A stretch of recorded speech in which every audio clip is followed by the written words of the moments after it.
মা তুমি এখানে? সিয়াম, তুই?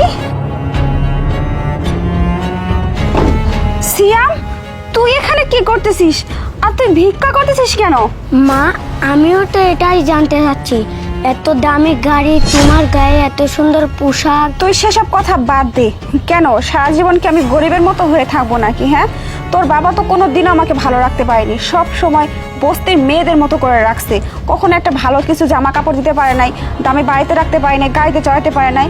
আর এখন আমার অনেক বড় গাড়ি। তুই কি ভাবছিস তোর বাবা যেভাবে আমাকে বস্তিতে রাখছিল আমি কি এখনো সেভাবেই বস্তিতে থাকবো? এখন আমার অনেক বড়লোক ছেলের সাথে বিয়ে হয়েছে, আমি অনেক ভালো আছি। হ্যাঁ মা, সেটা তো বুঝলাম। বাবার অনেক অসুখ, এই জন্যই আমি ভিক্ষা করতেছি। আমি ভিক্ষা করে বাবার চিকিৎসা করাবো। তোর কপালে ভিক্ষাই লেখা আছে, তুই ভিক্ষা ছাড়া আর কি করবি?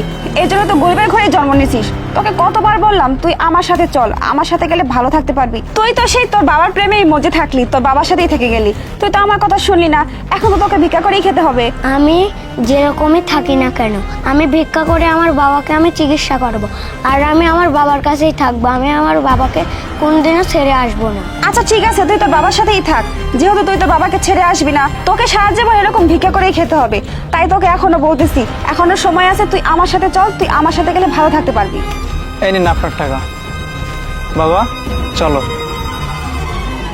আচ্ছা মা, তাহলে আমি আসি। বাহ, কি দারুণ দৃশ্য। প্রিয়া, কি অস্থির লাগতেছে তাই না? তুমি যে বিবাহিত এটা তো আমাকে আগে কখনো বলনি। আচ্ছা মানলাম তুমি বিবাহিত, কিন্তু তোমার যে একটা ছেলে আছে সেটাও কিন্তু আমাকে বলনি।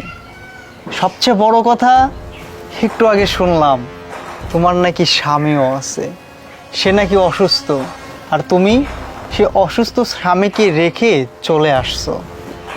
আচ্ছা তুমি কি মেয়ে নাকি মেয়ে নামে কলঙ্ক? আমি মানলাম তুমি বিবাহিত, আমি মানলাম তোমার একটা ছেলে সন্তান আছে, কিন্তু এটা মানতে পারতেছি না প্রিয়া। তুমি তোমার অসুস্থ স্বামীকে রেখে তুমি আমার কাছে চলে আসছো। কেন আসছো? টাকার জন্য? আমার টাকা পয়সা আছে এই জন্য আমার সাথে সংসার করতে আসছো? আরে তুমি তো মেয়ে না, মেয়ে নামে কলঙ্ক। তুমি তোমার মাসুম বাচ্চাকে তুমি রেখে আসছো। তোমার স্বামী কি খাচ্ছে না খাচ্ছে, কোথায় আছে, সে বাঁচলো কিনা মরলো, সেই খোঁজটা পর্যন্ত তুমি নাওনি। তুমি কেমন বউ? হ্যাঁ, আজকে বাবা দেখছো মুখোশধারী চেহারা, আজকে আমি যদি অসুস্থ হয়ে পড়ি তুমি তো আমাকে এইভাবে ছেড়ে চলে যাবা। বাবা হ্যাঁ, তুমি তো তোমার নিজের চোখেই দেখলা আর সব কিছুতে শুনলা, এমন বৌমা কি তোমার দরকার আছে? না বাবা, আমি সব কথাই তো শুনলাম।